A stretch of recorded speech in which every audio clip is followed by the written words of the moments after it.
Life pulls us in many directions: burnout, compromise, confusion. But there's a better way: a life of balance, wisdom, and discernment. Learn how to set healthy boundaries, make wise decisions, and live faithfully in every season. Discover how to live a life that honors God and lasts for the long run. Balancing life. Magandang umaga po, especially doon sa ating mga kapatid na nasa kanilang mga bahay. Kung mayroon po pong hindi nakakilala sa akin, ako po si Pastor Mer, Associate Pastor po ng ating iglesia. We are now on the last topic of our series entitled Balancing Life. No? At kapag pinag-usapan po natin balancing life, hindi lamang po ito establishing right priorities in our life. It's deeper than that. Pag sinabi po natin balanced life, it speaks of wholeness. Ibig sabihin, yung ating physical, yung ating emotional, at saka yung ating spiritual ay well-coordinated at pare-pareho po sila lumalago in accordance doon sa dapat na paglago po natin. Now, in the past topic, ipinakita po sa atin na kapag tayo daw po spiritually balanced, and we do everything na sinasabi ng ating Panginoon, yung ating daw pong buhay ay magiging maayos at success will go after us. Katulad po ng buhay ni Joseph, no, tinalakay po natin yung first topic natin na kung saan, in spite of the many challenges in life, he was able to handle it at siya po ay naganap yung purpose ng Panginoon sa kanyang buhay. No? Pangalawa pong topic natin, tinalakay po ni Sister Eunice, at dito po pinaalalahanan tayo that in everything that will come out, kasi siyempre, importante rin po na how we relate with other people ay maayos po. And one of the things na po pwede natin masabi na tayo ayos sa pakikipag-relate natin is the way we talk, the way we say words. At napag-aralan po natin that our words should be words that will build others up. Tama po ba? No? Pero, pinaalalahanan din po tayo last Sunday ni Sister Nisin na hindi naman puro encouraging words dapat ang lalabas sa atin. Kung kinakailangan mag-correct tayo, kung kinakailangan i-correct yung ating kapatid, we need to correct them. Kasi that's part of our, sabihin nating role as a Christian. No? I-correct natin yung ating mga erring brothers or sisters. Hindi daw po natin dapat ito tolerate. Kaya lang, pag kinorek daw po natin sila, we need to do it in a gentle manner. So, importante po, no, nakita ko ang ganda-ganda ng ating series eh. Nagagandaan ba kayo sa series natin? Okay, no? And importante po kasi na matandaan natin kasi how we relate with others, with other people, pag nag-interact po tayo, kapag medyo nagkamali po tayo sa mga words na sinasabi natin, nagkakaroon po tayo ng problema eh. It's either na mayroong masaktan o tayo makasakit. Tama po ba? And kapag nagkaroon po ng ganon, nagkakaroon po ng tinatawag nating conflict. No? Now, pag nagkakaroon po ng conflict, alam nyo, ang pinaka-sabi natin, it's a fact. No? Sabi po dito, the very core of the many problems that is causing much stress in the world today ay hindi lamang daw po economic or political problems, but relational conflict problems. Agree ba kayo dyan? Amen. Ano? Sabi nga po, families break up because of conflict. Nations go to war because of conflict. Church are divided because of conflict. At marami daw po mga tao, even Christians, are wounded inside ng mga hurts and pain na nakuha po nila sa kanila po mga conflict. At sila daw po ay they are afraid to face and to resolve those conflict. No? Hindi naman daw po dahil sa bad yung mga tao, but the only reason is because many of us do not know how to resolve conflict. Tama po ba yun? Napag-aralan natin, hindi daw po tayo masyadong confrontational. Ano? Pero alam niyo po, alam ng Diyos yan eh, that we cannot avoid conflict. And so, para magkaroon po tayo ng balanced life in relation to this conflict, binigyan po tayo ng provision ng ating Panginoon, and that provision is none other than ito. Pakibasa nga po. Ayan, forgiveness. So we will have a closer look at forgiveness. Now, pag pinag-usapan po natin forgiveness, hindi daw po natin may iwasan na naka-attach siya sa may pain. Tama po ba? Kasi, no pain, no forgiveness needed. Tama po ba? Kasi kaya lang naman tayo magkakaroon ng forgiveness kapag nakaranas tayo ng pain. And inversely proportional daw po yan, mga kapatid, no? The greater the pain, the lesser forgiveness will occur. Di ba? Mas matindi yung pain, mas mahirap tayo makapagpatawad. Ano? Now, sa atin pong buhay, mga kapatid, no? Meron po ba kayong natatandaan na pinakamasakit na naranasan natin? Na sobrang sakit, parang naglilinger pa rin siya hanggang ngayon. Meron ba kayong natatandaan? Tingin kapatid mo kung may well, hindi ko po tinanong yan para magpataasan tayo ng pain, no? Okay? Tinanong ko po yan kasi it will lead to the next question, that I would like to answer. Although the pain matters, but what matters most is where did our pain bring us? Saan ba tayo dinala ng ating mga pain? Did it make us bitter or better? No? Now, sa umaga pong ito po yung tatalakayin natin, hindi ko po alam kung mga tanong niyo po ito, no? At ito po yung mga babasagin natin ngayon. Kapag ba nagpatawad ako, kinakailangan bang forget na rin the pain? Immediately, at dapat restored na uling relationship just like before? Sasagutin natin mamaya. Pangalawa, I will only forgive kung hihingi din ng tawad yung nag-cause ng pain sa akin. Ilang beses natin sinasabi yan. Sinasabi rin ba natin yan? And, yung pangatlo, I have already forgiven Kaya lang, ayokong makita yung mukha niya. Kasi, naaalala ko yung pain. No? Ayan. So, yan po yung ating sama-samang pag-aaralan this morning. Okay po ba kayo? And in discussing this very controversial topic, babalikan po uli natin ang buhay ni Joseph, no? And we will try to have a wider and balanced view of forgiveness, no? Ang title po pala ng aking message ngayon ay, ito pala, ang balanced mindset we need to establish today is, pakibasa nga po, 1, 2, 3. Yan po yung biblical principle na ating susundin ngayon, no? Ang title po ng aking message ngayon ay, P2P. Okay, no? Ibig sabihin yan, from pain to purpose, no? At kukunin po natin yung ating yung ating pag-aaral sa Genesis, no? But before that, manalangin po muna tayo. Tayo pong latay mo ko. Ama namin sa langit, salamat po. Alam namin ikaw magsasalita sa amin sa umagang ito. Buksan mo po yung aming mga puso, Panginoon, at hayaan mo po na magministeryo ka sa amin ng malakasan. Ito po aming panalangin sa pangalan ni Jesus. Amen. Kukunin po natin ating pag-aaral sa Genesis 50 verses 19 to 20. No? Sabi po rito, but Joseph said to them, sa mga kapatid po niya ito, no? Do not fear, for am I in the place of God? As for you, you meant evil against me, but God meant it for good, to bring it about that many people should be kept alive as they are today. No? Now, in discussing this, ay hahatiin ko po ito sa may tatlo. No? Mahilig po kami ngayon sa mga tatlo. No? Okay, ano po yan? Yung pain, yung process, at saka yung purpose. No?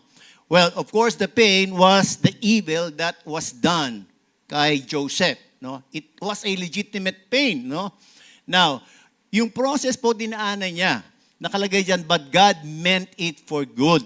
Nakita ba kagad ni Joseph na yung pain ay good sa kanya? I don't think so. Tayo rin po, di ba, kapag nakaranas tayo ng pain, nakikita mo ba ay, for good po yan. Di ba? Halimbawa, sinabi, sobrang painful ako, for good, para sa ikabubuti mo yan. No? Siguro pag nakarinig kayo ng ganyan, baka sampalin niyo yung mga nagsabi sa inyo. No? But, we can see the good of that kapag dumaan tayo ng tama doon sa may proseso na dapat natin daanan. And of course, palagi may purpose yan at ang purpose po niyan, ang nakikinabang po hindi lamang tayo, kundi yung ibang mga tao, so that many people should be kept alive. No? So, yan po ang ating didiscuss ngayon. No? Now, let's start, no? Yung pong reality nung pain. No? Sabi diyan, you meant evil to me. Sino po nagsalita niyan? Si Joseph po. Now, ang konteksto po nung sinabi po yan, kalilibing lamang po ni Jacob eh. At of course, dahil namatay na po si Jacob, yung po mga brothers ni Joseph, nag-usap-usap po sila at sinabi nila, patay na si Daddy. Baka mamaya mabait lang si Joseph dahil sa buhay si Daddy. Since patay na si Daddy, patay na rin tayo ngayon. Hindi natin alam. So ito po yung sinabi nila, no? Na when Joseph's brothers saw that their father was dead, they said, it may be that Joseph will hate us and pay us back. For what? For all the evil that we did to him. So, nagbigay daw po sila ng mensahe kay Joseph. Sabi, your father. No? Sabi, yung tatay mo. No, hindi yung father natin. Ano? Yung tatay mo, nagbigay ng command before he died. You say to Joseph, please forgive the transgression of your brothers and their sin because they did evil to you. Now, gusto ko pong medyo tingnan natin, i-focus natin yung word they evil. No? We can see, mga kapatid, that yung mga brother ni Joseph, they admitted that they have done evil kay Joseph. Inamin nila. It was a legit pain. No? Si Jacob, alam din niya na yung ginawa ng mga kapatid ni Joseph sa kanya ay it's considered evil. It was a legitimate evil thing and it was intentionally done to harm and to destroy Joseph. Now, ang tanong natin, ano po ba ang naging ugat kung bakit ginawa ito ng mga kapatid ni Joseph? No? Sabi po dyan sa Genesis 37:4, but when his brothers saw that their father loved him more than all his brothers, ano sabi dyan? They hated him and could not speak peacefully to him. So, hate nila. Bakit? Kasi paborito si Joseph. No? Sino po ba rito naging paboritong anak? Meron ba rito naging paboritong anak? No?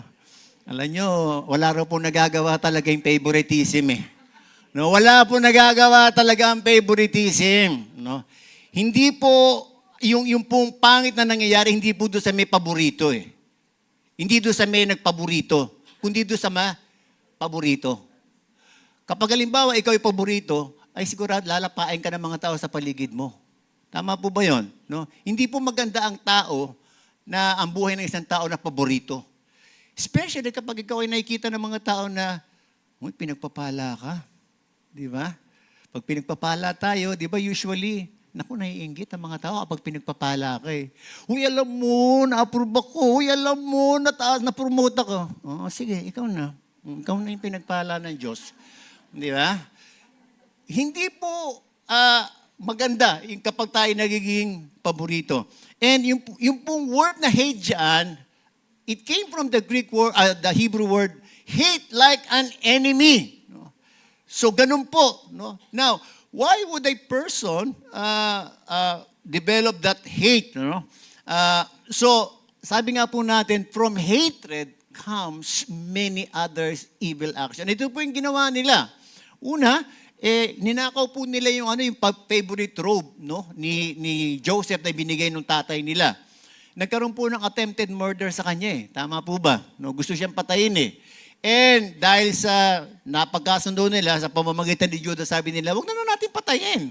Ibenta na lang natin para may pakinabang tayo. No? And hindi lang po yan. Nung pinagbili nila, ang sinabi nila sa kanilang tatay, patayin na si Joseph.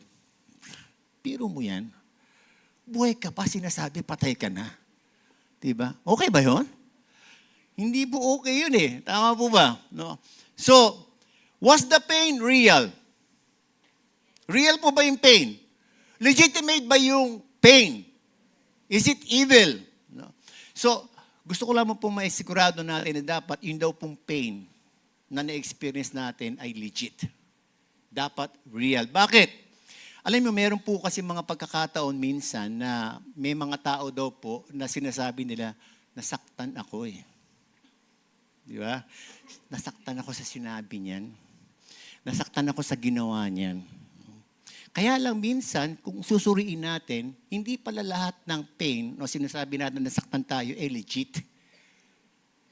Naniniwala ba kayo dyan? So, kinakailangan pala itetest muna natin kung yung ating pain ay legit. So, nagkama po ako sa tatlo. Kung si Eunice ay merong tape, no? Ako naman po meron akong hit. Ayan, hit. No? Ano ba yung hit na yan? Para malaman natin kung genuine yung pain. Una, yung bang action at yung word na sinabi sa'yo, yung nagsabi ba niyan, hate ka niya? Kaaway ka ba niya? Ayan, yan po unang sagot. Tanong yung bang nagsabi sa akin na nasaktan ako, nung sinabi ba niya yan, hate ka ba niya? Okay? Pangalawa, may intention ba siya na saktan ka talaga? O dapat, ano natin yun? Ano ba tawag dito? Evaluate natin yun. Di ba? Hindi lahat ng pain legit. So kung halimbawa, hindi ka naman niya hate, hindi naman intentional na saktan ka, bagsak na yun. So that is not a genuine pain. No? At pangatlo, totoo bang evil action yung ginawa niya. Now, kung halimbawa, in-examine niyo yung pain na naranasan niyo, hindi naman pala niya ako hate, hindi naman pala intentional, at hindi naman true evil. So kapag ganun daw po, anong gagawin natin? Iligo mo lang yan. Ano yung ligo? Let it go. Okay.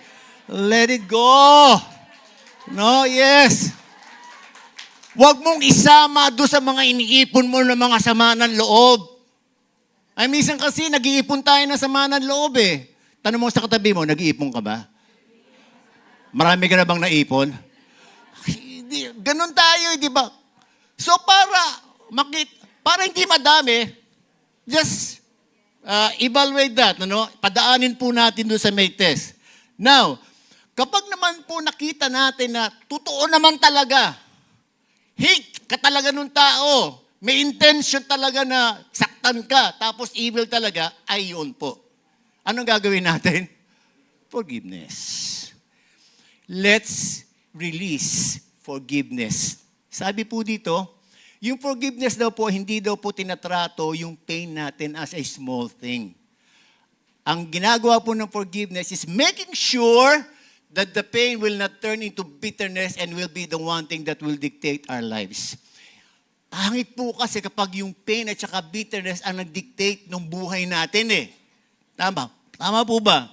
And kailangan daw po, ito, forgiveness in its simplest description is freeing us from being imprisoned by the pain we experience. No? So, kapag hindi legit ang wrongdoing, let it go.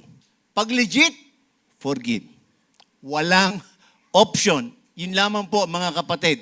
At alam niyo mga kapatid, si Joseph po, he did not allow that legitimate pain to dictate his life. Bakit po sinabi natin yan? Let's go to the next process. God meant it for good. Ano? Well, alam natin lahat, hindi kaagad nakita ni Joseph yan. No? Kaya lang, alam din natin lahat na yung ginawa ng kapatid ni Joseph, he has to go through the process in order to see the good. No? And going through the process of dealing with pain, we need to consider that the pain has two phases. Sabihin nga po natin, fact and impact. Oh, yung mga impacto na yan. Di ba?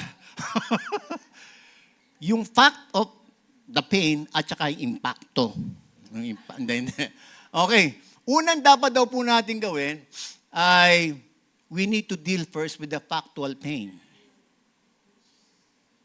Siguraduhin muna natin na factual, yung pain may evidence ka. Hindi lang emosyon. Kasi minsan pag emosyon lang, sabi nga ni Sister Eunice, emotion is only an alarm. It's not an evidence. Di ba? So pag feel mo lang at wala kang validation, baka mamaya hindi naman talaga totoo yung pain. Ano sabi dyan? Instant forgiveness. Okay, usong-uso na po instant ngayon, di ba? So kung kayo kumakain ng instant noodles, instant na pangpaasim, dapat i-apply nyo rin itong instant forgiveness. May instant forgiveness po noon pa. Hindi lang ngayon, noon pa. Yun lamang po option natin. Sabi yan, delaying it will imprison us longer from the pain. Now, yung pangalawa po, we need also to deal with the impact of the pain. Gaano ba yung tindi nung dating sa nung pain na yan? Okay? So, this process takes longer. Ayan. Kaya sabi natin kanina, hindi po pwede na pag nag-reconcile tayo, balik uli yung hindi. Healing takes longer. Kaya lang, wag naman natin sabihin, yun naman pala eh. It takes longer pala yung healing eh. Wag naman sanang 10 taon na hindi ka pa healed. Di ba?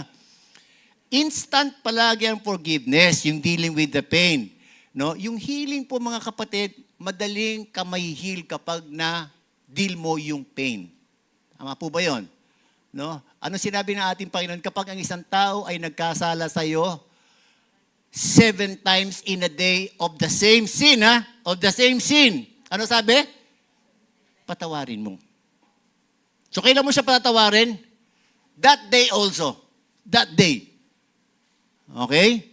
So, we need to deal with that. No? Okay. Now,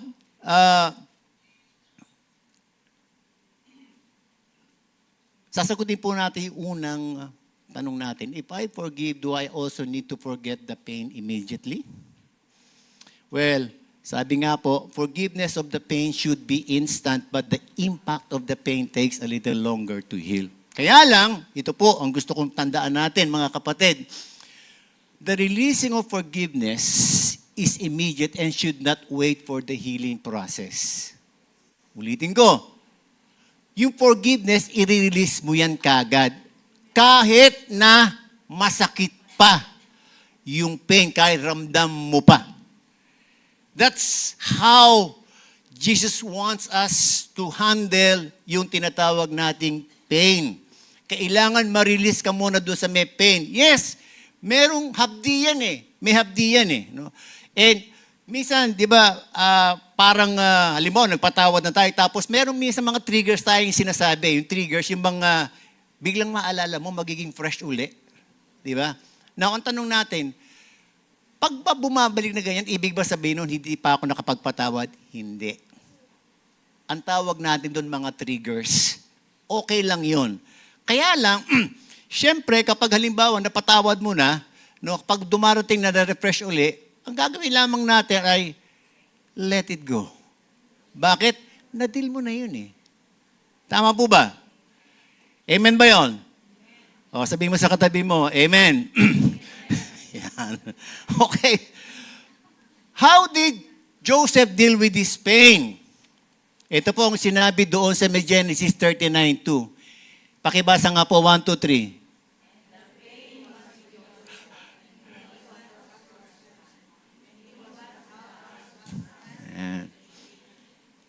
Yan ba yung nakalagay? Ha? May mali ba? Hindi, yan yata yan eh. Hindi nga eh. Hindi yan yata yan, di ba? Hindi. Ito yan. And the Lord was with Joseph, no? And he was a prosperous man. And alam niyo po, naging determined po si Joseph that he will not allow pain to dictate his life, no? At naging determined po siya. Kaya nung dumating po yung another bagyo sa kanyang buhay, di ba alam natin lahat, tinempt siya ni Potiphar's wife, di ba? At imbis na tumakbo po siya doon sa may temptation, kaya lang ang ginawa ni Potiphar, binaligtad yung pangyayari. Sinabi, gusto akong rapin ito eh. Di ba? So ano nangyari kay Joseph? Another injustice hit him. Was it a legitimate pain? Yes. Napunta po siya sa may prison. Pero napunta po siya sa prison, hindi po nagbago yung kanyang prinsipyo eh. Ang sabi dyan sa 39:21, but the Lord was with Joseph and shewed him mercy and gave him favor in the sight of the keeper of the prison. So hindi po nagmatter kung ano po yung kinalalagyan ni Joseph eh. No? Maganda yung kanyang una, di ba? Okay siya kay Potiphar. Lahat nagkaroon uli ng injustice, napunta sa may prison. Pero kahit nasa may prison siya, ganun pa rin po niya ang ginawa niya. Now, I believe that the statement, the Lord was with Joseph, will not be possible kung si Joseph hindi po niya pinili to cling with the Lord. Tama po ba? Si Lord, hindi naman siya aalis sa atin eh. Tama po ba yon? Hindi tayo aalisan. Tayo po umaalis at lumalayo sa Diyos eh. Pero ang ginawa ni Joseph, alam niya kapag siya lumayo sa Diyos, he will not cling to the Lord, then yung pain na yun magdidictate sa kanya. He wants the Lord to dictate his life, not the pain. And so in order for that to do that, kinakailangan, I will cling to the Lord.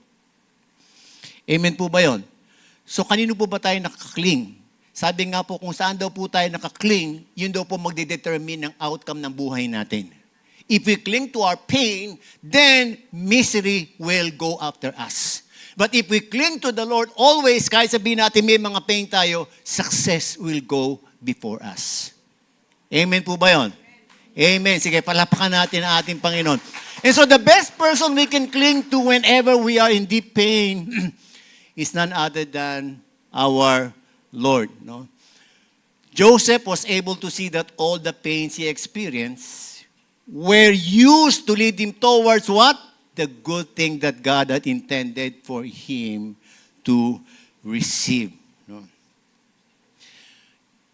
Not only that, because Joseph did cling to God, he was able to see the bigness of God and His plan for him and not the bigness of the pain.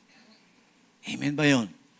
Na-overshadow ng Diyos yung big pain na kanyang naranasan sa kanyang mga kapatid. And,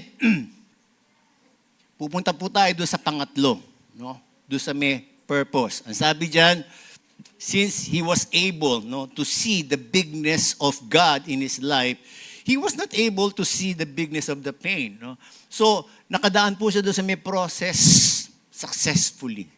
At napunta na po siya doon sa may purpose ng Diyos kung bakit siya pinadala doon at ginawa ng pangit ng kanyang mga kapatid in order to bring it about that many people should be kept alive as they are today. No? Now, yung pong consistent clinging ni Joseph sa ating pong Panginoon, it prepared him for the encounter with his brothers.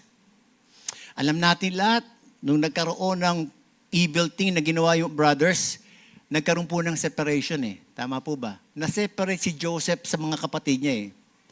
How many years was he separated from his brothers? Alam po ba natin?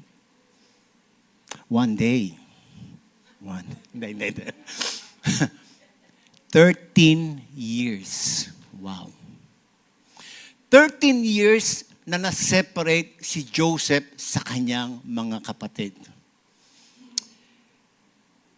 I'm sure God allowed that separation so that the process of healing will take place. Pero hindi ko naman sinasabi mga kapatid na, uy, 13 years ka kasi ano eh. Ay, wag naman pong ganun. Halimbawa, magkasama kayo sa church. O kaya magkasama kayo sa bahay. Okay? Ay, sabi ni pastor eh, kinakailangan may separation. Aba, hindi ko sinasabi yun. Okay? Pero alam niyo mga kapatid, pag sinabi natin separation, hindi lang physical yan ha. Pwede magkasama kayo sa bahay, pero separated kayo emotionally. Pwede yun. Di ba? Wala kayong, didmahan lang kayo. No? Kaya lang, kung halimbawa, didmahan kayo 10 taon na, ang galing nyo naman. Believe ako sa inyo. Pang-impyerno talaga kayo.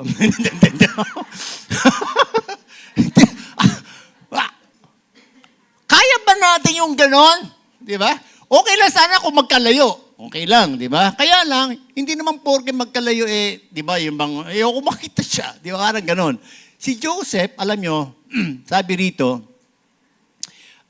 nung first encounter kasi nila, ang nangyari, mga kapatid, ay sabi rito, nagbow before kay Joseph yung kanyang mga kapatid, no?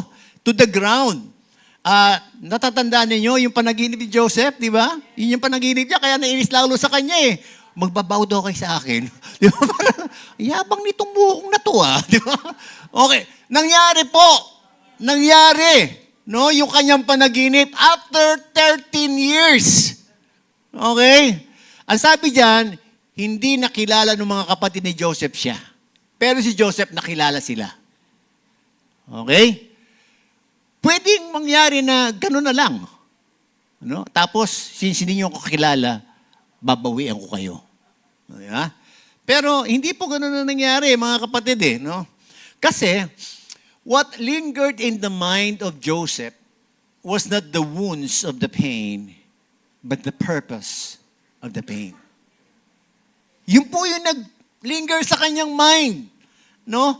Natanggal na yung hurt. And I'm sure that during that time, Joseph had already forgiven his brothers. Amen? Now, although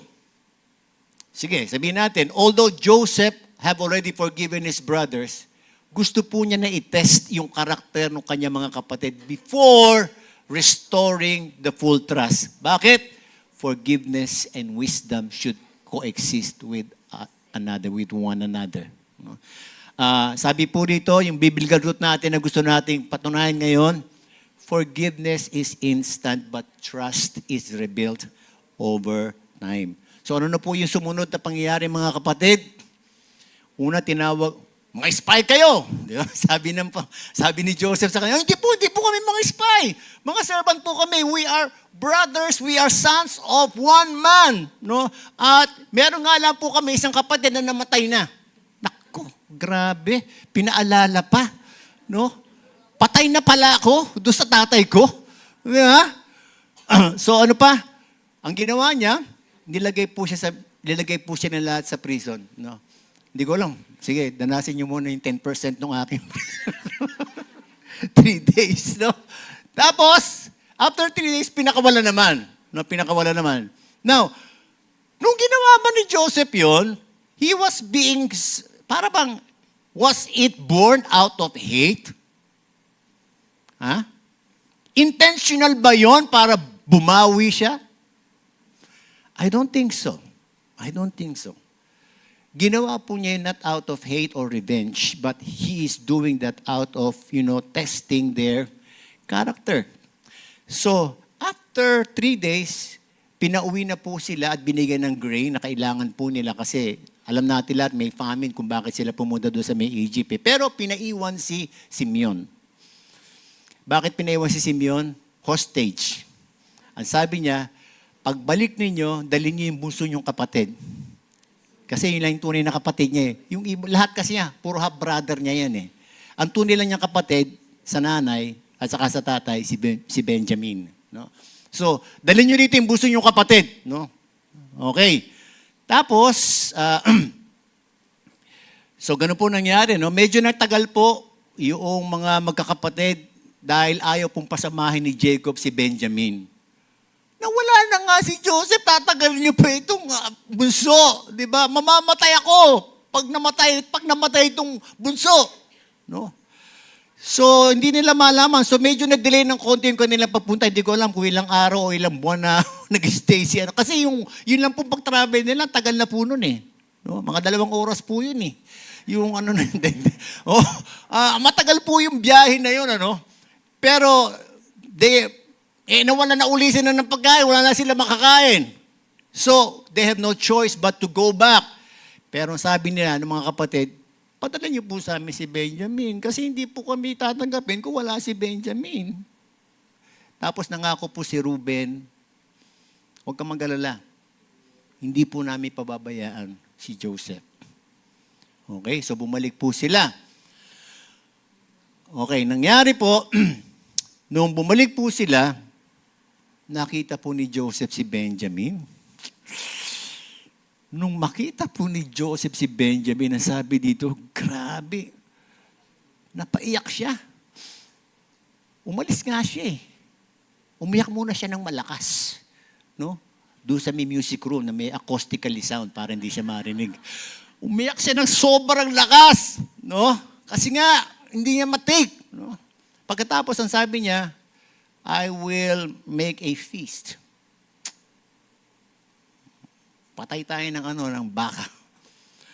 Tapos ang sabi niya, kakain tayo lahat.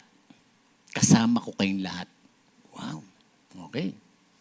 Pero ang ginawa po ni Joseph, ito intentional ito na ginawa niya. Yung portion ni Benjamin is 5 times as much as any of the brothers. So ano po ibig sabihin yan? Uy, paborit. Diba?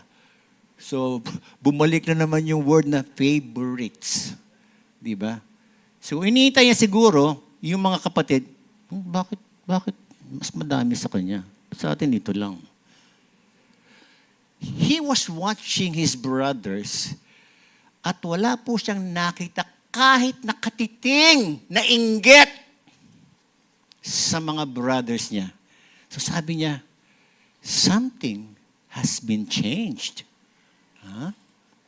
Wala na yung anggi nung favoritism. They did not hate Benjamin kasi mas maraming ibinigay na lechon kaysa sa amin. Di ba? Okay, binigay sa amin, hindi balat. Sa kanya maraming balat. Tapos wala pang sauce yung sa amin. Sa kanya maraming sauce. Okay. So, ano pong nangyari? Sabi diyan, they drank and were merry with him. Okay. So kinabukasan mga kapatid, ito na po yung turning point. In the morning, before they left Egypt, intentionally, inilagay po ni Joseph yung kanyang silver cup sa sako ni Benjamin. At ang utos niya, pag medyo malayo-layo na sila, habulin mo sila. At pagkatapos, sabihin mo sa kanila, may nagnakaw nung silver cup ni Joseph. No? So, medyo nagulat, no? Nagulat yung mga kapatid. Ano? So, sabi nila, binuksan nila isa-isa yung mga sako nila. Wala naman. Kaya lang, nung binuksan nila yung sako ni Benjamin, nandun yung silver cup. Oh!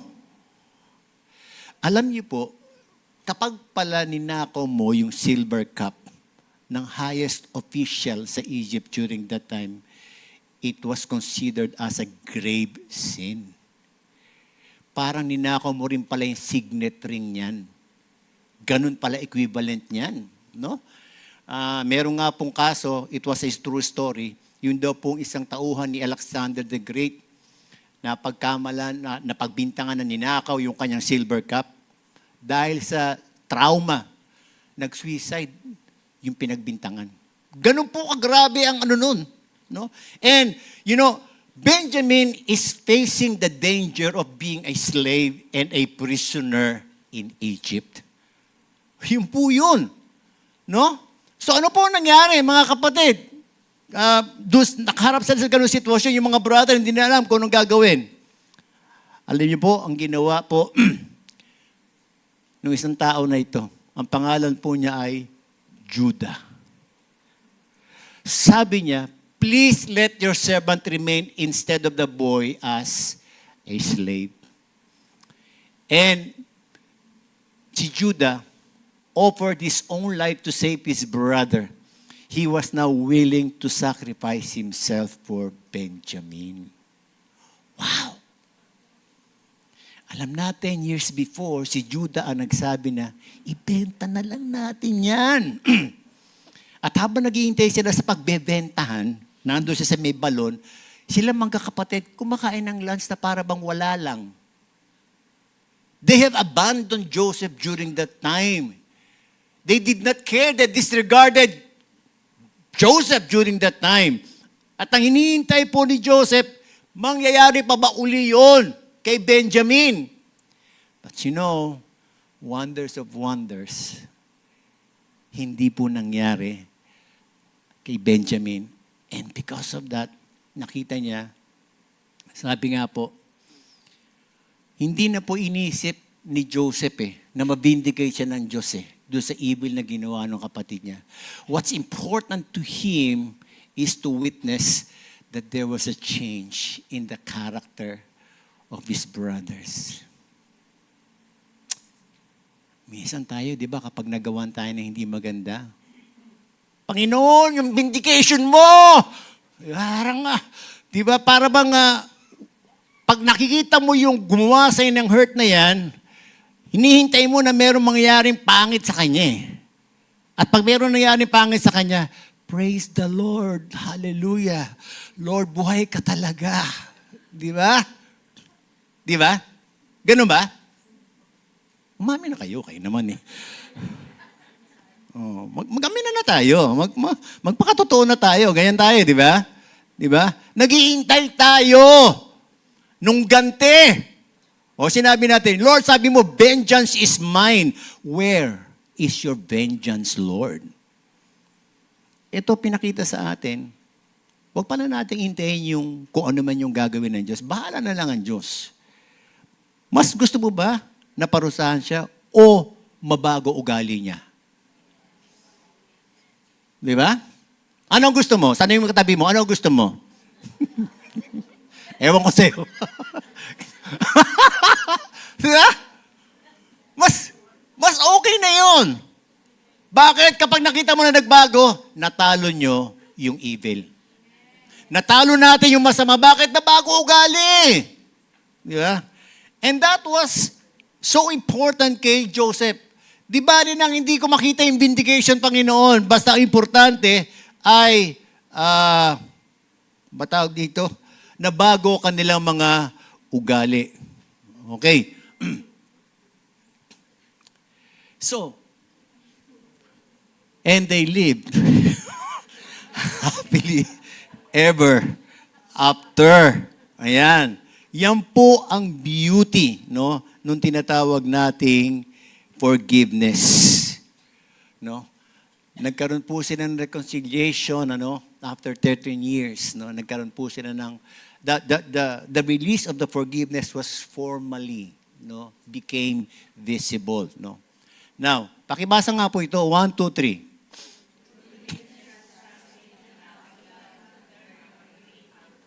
Ayan.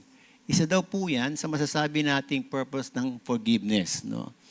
And forgiveness does not erase the memory or the pain, but it transforms the meaning of the memory. Amen po ba? No? Okay. Now, siguro in our minds, tatanungin natin, paano kaya ginawa yung proseso ng forgiveness ni Joseph? Paano kaya yung nangyari doon sa may proseso na pinatawad niya yung kanyang mga kapatid? What had transpired in the process? So siguro po, hindi ko po alam kung ano yung ginawa, no, na technique ni Joseph. Pero allow me to share to you, as I end, itong story po. No? Meron po kasi isang lady pastor, no, na nag-share ng kanyang experience about forgiveness. At ang sabi niya, for 29 years, siya po ay married doon sa kanyang asawa. Kaya lang, for yung last 10 years po, ay masyado naging hard and rocky. Kumbaga sa para ba ang hirap, no? Palaging gagawa ng kalokohan yung husband niya. Pagkatapos, since pastor po siya, ang gagawin niya, papatawarin niya. Tapos pagkatapos niya patawarin, gagawa na naman ng kalokohan. Tapos, papatawarin na naman niya. Tapos gagawa na naman ng kalokohan. Tapos tatawarin niya. And it went on for 10 years. Hindi ko pa lang kung meron kayong ganong experience. Dahil alam niyo, Kristiyano kayo, dapat patawarin. No? Kaya lang, hindi niyo alam, nagpapatawad nga kayo, pero hindi naman niyo dinidil yung pain. O pinatawad, puk, ipon. Pinatawad, puk, ipon. Pinatawad, gawa ulit mali, puk, ipon. Napapatawad, pero hindi nadidil yung pain.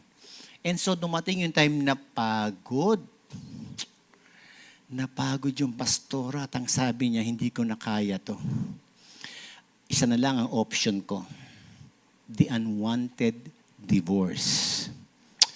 Siyempre, alam niyo, kapag pastor, popular yan sa kongregasyon. Kahit hindi mo sabihin sa kanila problema mo, alam. Alam ng kongregasyon. May ano kayang gagawin ni pastor? Di ba? Yan po ang price ng pagiging pastor. Para ka nasa aquarium. Okay? Pagchichismisan yung mga pangit na nangyayari sa iyo. Pero sa ibang church po yun, hindi dito yun. Okay. So, kumuha po siya ng counselor and yung time po na siya po ay pumunta doon sa may counselor, ang unang tinanong po sa kanya ng counselor, how are you doing? Ang sabi niya, with all honesty, pangalan po ng counselor ay Jim. You know, Jim, I am hurting. Nahihirapan akong bumangon sa umaga. At tamad na tamad akong gumawa ng mga bagay na dapat kong gawin. Hindi ko maintindihan. Sabi ni Jim, good! I believe it's the right time for us to work on your forgiveness. Sabi nag-drugs ka ba? Sabi nung babae, nag-drugs ka ba? Sinabi ko na nga I'm hurting eh. Bakit sasabihin mo sa akin, work on forgiveness? I'm not in the mood today to work on forgiveness. Wow. Sabi nga ni Jim, okay, sige. Unahin muna natin yung pain mo. Let's deal first with your pain. So ang ginawa po nung counselor, binigyan po siya ng mga index card. Isulat mo rito yung lahat ng mga factual pain na naranasan mo. Yung mga salitang pangit na narinig mo, yung mga action na ginawa siya. Isulat mo lahat dyan. Okay, nag-umpisa po magsulat. Sabi sa kanya ni Jim, ilagay mo dyan sa may floor ng aking office. Nung ginawa po nung pastor yon, halos napuno yung floor nung office. No? Tapos nung ibababa na po niya yung last card, nakita niya kung gaano kadami yung pain. Sabi niya, nung lady pastor, kaya pala sobrang bigat nung nararamdaman ko. Sabi niya, because I'm carrying all of this pain in my heart for 10 years. Sabi niya. After that, yung pong counselor, nagsabi sa kanya ng 2 very powerful words or statement. Tinignan po ng counselor yung mga card. At ang sabi tumingin po dun sa lady pastor. Lisa po pangalan nung Lisa, I believe you. Sabi niya, I believe you. I believe na yung lahat ng nakalagay dito, sobrang nasaktan ka. I believe that you have suffered so much from all of this pain. And then he nag-release po ng pangalawang word o statement, yung Jim. Ano po, alam niyo kung ano yung sinabi nung Jim? Ang sabi sa kanya, I'm so sorry. I'm so sorry. I'm so sorry na may mga narinig kang salita na hindi mo dapat marinig sa kanya. I'm so sorry that may mga salita ka na dapat marinig sa kanya pero hindi mo narinig. I'm so sorry that that person had stolen so much from you. I'm sorry that you have been belittled by that person. I'm sorry that you have been degraded, that you have been betrayed by that person. I'm so sorry. Alam niyo po, sobrang bigat, sobrang lakas nung dating nung sinabi na yun. Alam niyo kung bakit sobrang lakas nung dating? Ang sabi po nung pakisagot po yung Ang sabi po nung babae, that was so impactful. Why? Because I was waiting for that statement na sabihin sa akin nung taong nakasakit sa akin. I was waiting for that for 10 years, pero hindi ko narinig. Never na in-acknowledge niya na siya ay humihingi ng tawad. And isa sa na-realize ng babae, sabi niya, hindi ko pa na dapat hintayin na mag-say siya ng sorry sa akin.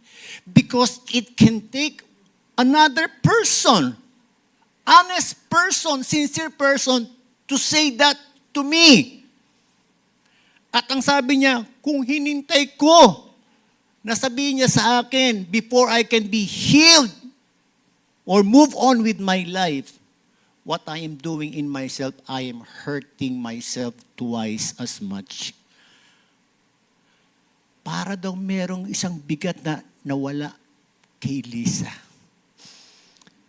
At ang sinabi sa kanya nung Jim, this is what I want you to do. I want you to pick up every index card. And as you pick up, you say the pain. And as you say the pain, as you feel the hurt, you release your forgiveness. Kahit masakit pa, ito ang sabihin mo, Lord, out of obedience to your word, I am releasing my forgiveness for this pain na ginawa sa akin ng asawa ko. Sabihin mo kung ano yung pain. Another, I release my... So, isa-isa, tinanggal niya yan. Inano niya. Now, ano po yung gusto nating matandaan dito? When we release forgiveness, doon sa nakasakit sa atin, we need to know the specific pain that we have forgiven that person. Kasi may sinasabi, napatawad ko na naman eh. Eh tatanungin ni Lord, saan? Ano? Anong ipinatawad mo na pain? Hindi, pinatawad ko na. Saan nga?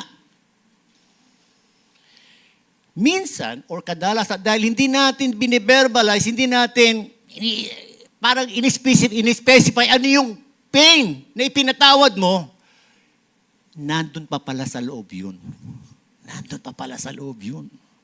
And in order for us to release fully the forgiveness, we need to specifically tell the pain. At alam niyo, yan po yung ginawa ko. No? Matagal na po akong Kristiyano noon, pero akala ko napatawad ko na yung tatay ko during that time. Pinadala pa ako ng Diyos sa States para ma-realize ko hindi ko pa pala talaga napatawad yung tatay ko. Kasi sinasabi ko lang, pinatawad ko na naman tatay ko, pinatawad ko na naman. Kaya pala hindi umahalaga yung buhay ko kasi ganun eh. Meron pa pala. No? And then, nangyari po yan when my disciple prayed for me. Amerikano po ito And while he was praying for me, nag-speak in tongues po siya. He spoke in tongues. At ang sabi niya, basura, basura, basura, basura, basura, basura, basura, basura. Wala po siya sinabi ko, di basura, basura, basura, basura. Tapos, sobrang nangusap ang Panginoon sa akin. Tapos, pagkataas niya ako pag-pray, okay? Kumusta? Sabi niya, English sa English, how are you? Sabi ko sa kanya, David,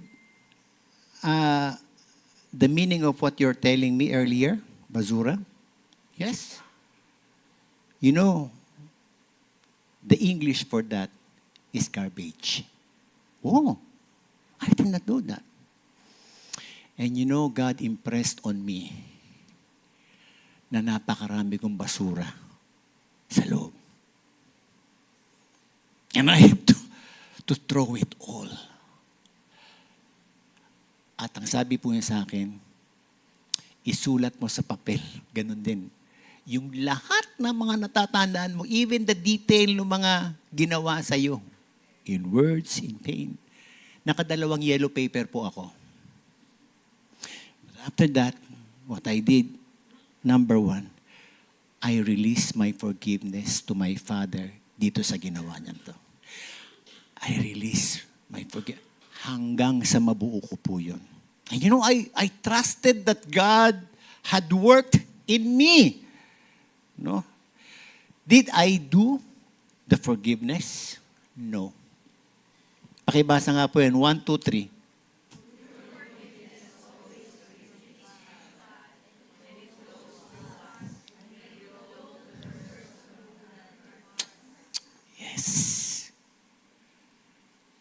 Hindi tayo nanggagawad ng forgiveness because we cannot. We cannot forgive people who hurt us. We need the forgiveness from God and allow it to flow through us so that it can flow doon sa tao na nakasakit sa iyo. Amen po ba?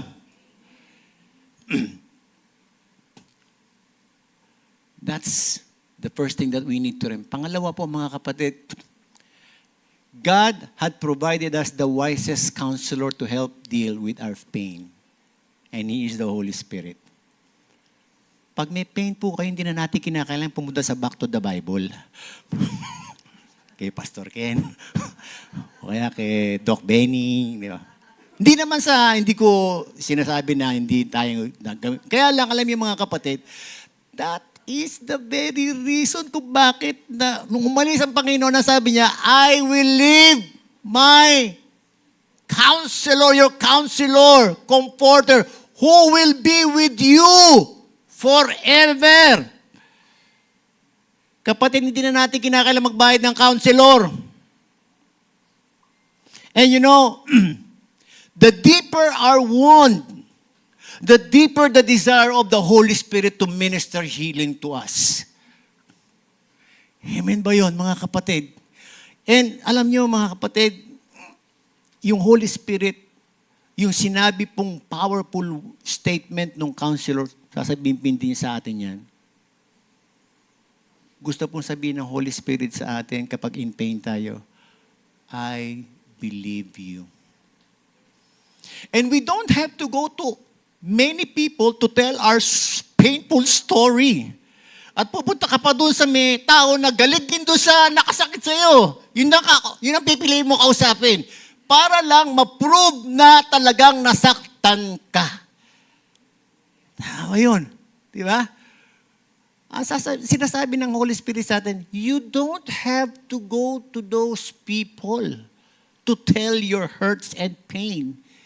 I am saying to you, I believe you. Why? And I understand because I can see the inmost recesses of your heart. Alam ko kung ano ang tama niyan sa'yo. Yan ang sinasabi ng Holy Spirit sa atin. And kung hindi man nagsabi ng sorry sa'yo at kung naghihintay ka ng sorry, ang gusto kong sabihin sa'yo, my love for you as you allow it to flow through you is already enough. Yung sorry po minsan ng mga tao na sasabihin sa atin is not the real thing.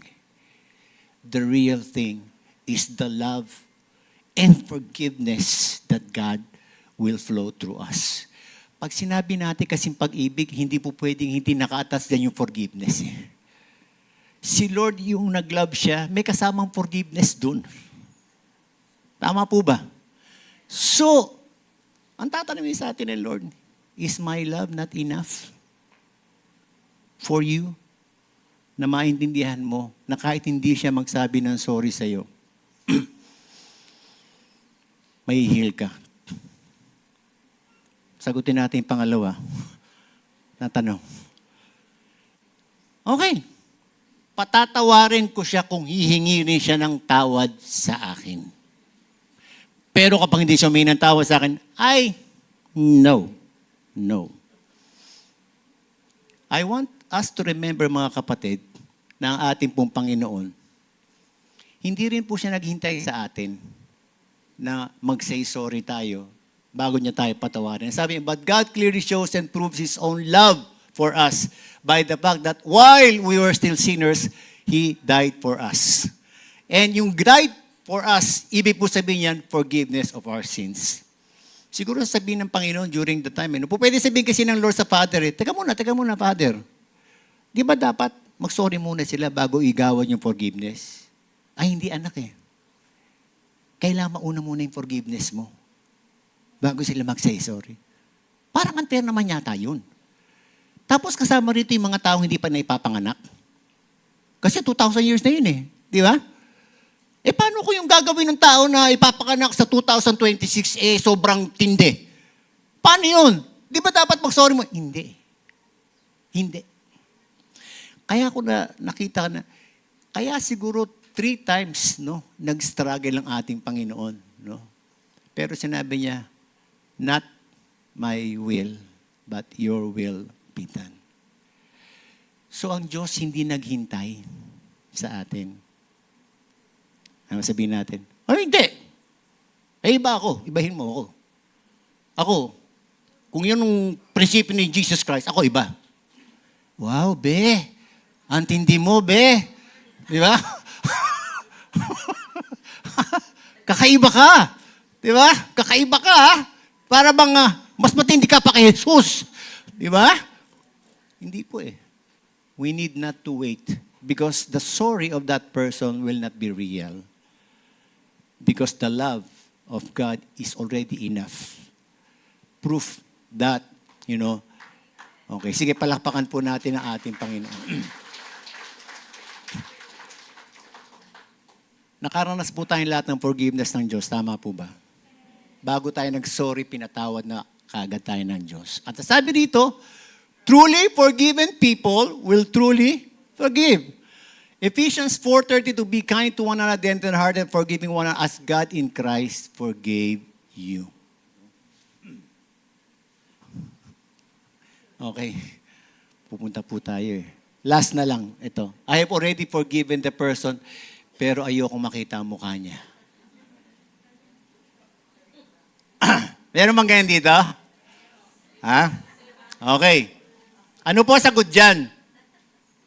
Kapag ganun pa raw po tayo, ang ibig po sabihin ito lang, God's forgiveness have not flown through us yet. Akala mo lang napatawad mo na, pero hindi. Bakit? Kasi yung pain pa rin ang nagdidictate sa'yo. You know what unforgiveness means? Ito po yan eh. Unforgiveness is like putting ourselves inside a prison cell. But, we are the only one who is holding the key that can unlock it. Okay? Para bang nilagay mo, pag ikaw, in pain ka, nilagay mo yung sarili mo sa kulungan, pagkatapos, nasa iyo naman yung susi. So the longer na hindi ka makaalis doon, the longer that you are holding on to the pain. So, kung meron po tayo nagsasabi ng ganyan, kung sinasabi po natin, ayoko makita mukha niya, gusto ko po sabihin sa inyo mga kapatid, hindi pa po kayo nagpapatawad ng tunay. So, anong gagawin natin? Kinakailangan natin magpatawad. Alam niyo po, napakaganda kasi ibinigay po sa atin itong balancing life. Bakit? Bakit po ano yung purpose ng church? Ba't binigay sa atin ito? Kasi alam niyo po, ang church daw po is a place instituted by God so that the spiritual and emotional growth sa atin ay mangyari. So we can have a balanced life. If there is a place where broken relationship are supposed to be restored and resolved, it's supposed to be in this church. Kung meron daw pong lugar na dapat yung forgiveness na apply to the max, it should be inside the church. Sabi nga po, God wants us all to be channels of His love and forgiveness so it can freely flow to those who need it. As I end, hindi ko po alam kung ano po yung kondisyon nating lahat dito. Hindi ko po alam kung meron pa po kayong mga dala-dala na mga hurts na inaalagaan dyan. It doesn't matter kung maliit o malaki.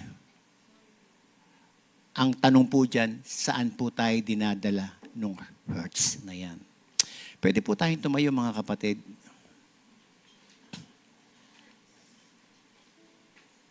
Alam ko, pupunta tayo sa IHAB. No? Pero hindi po aalis yung IHAB. Hihintayin tayo nun. And I want, to obey kung ano po yung sinasabi ng Diyos sa atin ngayon. Hindi ko po alam kung ano po yung kondisyon ng ating mga puso. Hindi ko po alam kung you are living a separate lives. Magkasama kayo sa bahay pero separated tayo emotionally. Hindi ko alam kung dito sa may church, nakikita tayo okay, pero separated pala tayo. Why? Because meron pang pain. And God is telling us today, you don't deserve to suffer from those pain. you have to decide to throw that. Amen po yan. So as we are singing this song, I want us to come to God, to allow the Holy Spirit to speak to us.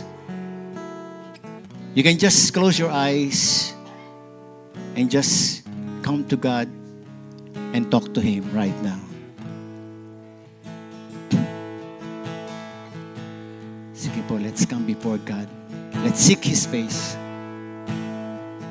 Kung sinisiyasa buhay ko'y iyong alam.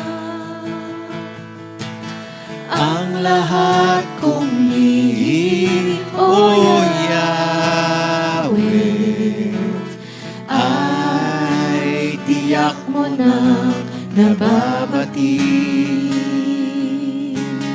Ang lahat ng aking ginagawa sa iyo ay nilingin. Ang lahat kong lihim, O Yahweh,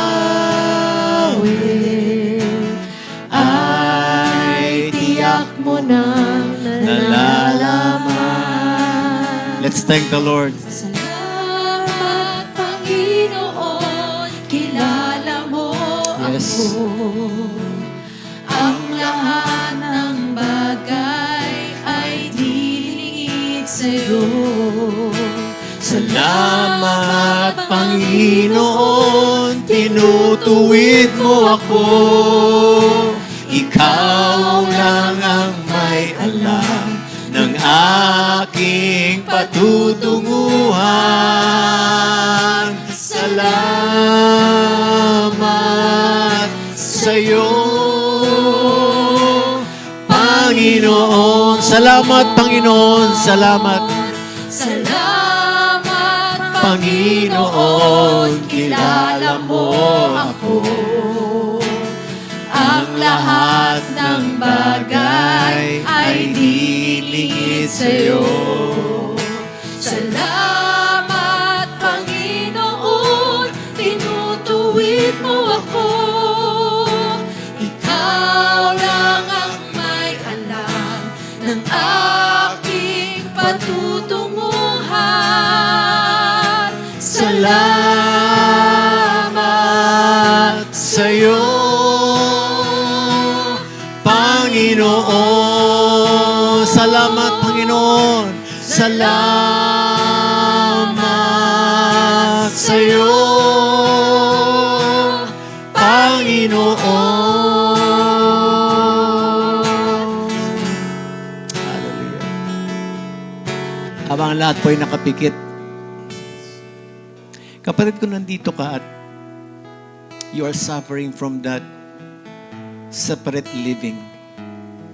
Magkasama kayo pero parang separated kayo emotionally, whether in your house, in your workplace, or in this church.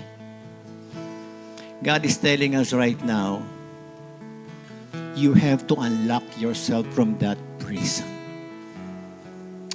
At kapatid, kung gusto mong makalaya dyan, all we need is to come and allow the Holy Spirit to minister to us. Abang lahat po ay nakayuko at nakapikit, kapatid, kung nais mo makalaya dyan sa may pain na yan, I want you to raise up your hand right now. Sige po, let's be honest to God right now. If you want to be freed from that, pain that is lingering in you, I want you to raise up your hand. Hallelujah. Lord, salamat sa mga kamay na yan na nagtaas. Alam po namin, Panginoon, kita mo yung aming mga puso. Una po sa lahat, Panginoon, salamat. Narinig po namin yung boses mo, sinasabi mo, you believe in us. Naniniwala ka, Panginoon, sa amin na kami po ay nasaktan. That we don't deserve those pain, Panginoon. But somehow you have allowed it. Salamat din, Panginoon, at ipinahatid mo po sa amin that it takes another person to say sorry to us. At hindi namin kinakailang hintayin na mag-sorry sa amin yung mga tao na nakasakit sa amin. Enough na po yung matanggap po namin yung pag-ibig mo na palagi pong available sa amin. Father, right now I pray as we open our hearts to you, as we open our hearts to the Holy Spirit, I pray for healing right now in the name of Jesus to be upon this whole room, oh God. Let the anointing of your Spirit just break every chain of hurts and pain in the name of Jesus. Lord, I pray for the healing of memories. I pray for the healing of relationship, oh God. And I pray, oh God, as we declare, Panginoon, that this pain has no more place in our hearts, Lord, we receive the healing that comes from your love. Thank you, Jesus. Pwede po ba natin pasalamatan ng ating Diyos? Sige po, pasalamatan natin ang ating Diyos. Sabihin natin, salamat po, Panginoon. Salamat po, Panginoon. Lord, you would want to see a church that is vibrant and harmonious because wala po kaming conflict na hindi na-resolve. And that is our declaration sa aming church na ito, Panginoon. That we will not allow any pain to reside in us. And we will not allow na hindi po magkakaroon ng resolution any conflict that we have. And that is our declaration in the mighty name of Jesus Christ. Amen. Amen.